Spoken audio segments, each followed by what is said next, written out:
Hello guys, ഇതൊരു ബിരിയാണി വാങ്ങാൻ പോയ ഒരു കഥയാണ്.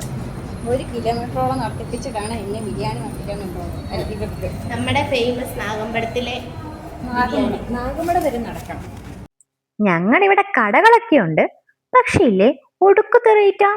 അതുകൊണ്ട് ഞങ്ങൾ ബഡ്ജറ്റ് ഫ്രണ്ട്ലി ആയിട്ടുള്ള കട നോക്കി പോണത്. ഈ നടന്നു പോകുന്നത് റെയിൽവേ പാളത്തിന്റെ നടുവിലൂടെയാണ്. ട്രെയിൻ വന്ന് തട്ടിച്ചാവുണ്ടാന്ന് കരുതിക്കൊണ്ട് ഞങ്ങൾ അപ്പുറം കടന്നിട്ടുണ്ട്. ജീവിക്കാൻ കൊതിയുണ്ടേ. ഇനി ഈ പാലം കൂടിയും കടന്നിട്ടേ നമുക്ക് ഇനി സ്റ്റാൻഡിലേക്ക് എത്താൻ പറ്റത്തുള്ളൂ. പഴയതോരൊന്നും സ്റ്റെപ്പ് കയറാൻ പറ്റുന്നില്ല. ഇതാണ് ഇവിടുത്തെ റെയിൽവേ സ്റ്റേഷൻ. എങ്ങനെയുണ്ട്? കൊള്ളാല്ലേ? അങ്ങനെ ഞങ്ങൾ പാലം കടന്ന് ഞങ്ങൾ ഇപ്പൊ സ്റ്റാൻഡിൽ എത്തിയിട്ടുണ്ട്. നാഗമ്പടത്തുള്ളവർക്കൊക്കെ ഈ കട അറിയാതിരിക്കത്തില്ല.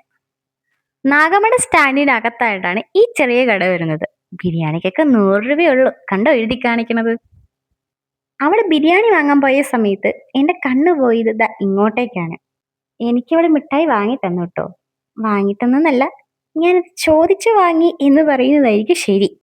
അങ്ങനെ ഞങ്ങൾ അവിടുന്ന് പൈസയും പേ ചെയ്ത് ഞങ്ങൾ അവിടെ നിന്ന് ഇറങ്ങി. അങ്ങനെ ഞങ്ങൾ വന്ന വഴിയിലൂടെ തന്നെ ഞങ്ങൾ തിരിച്ചും പോവുക.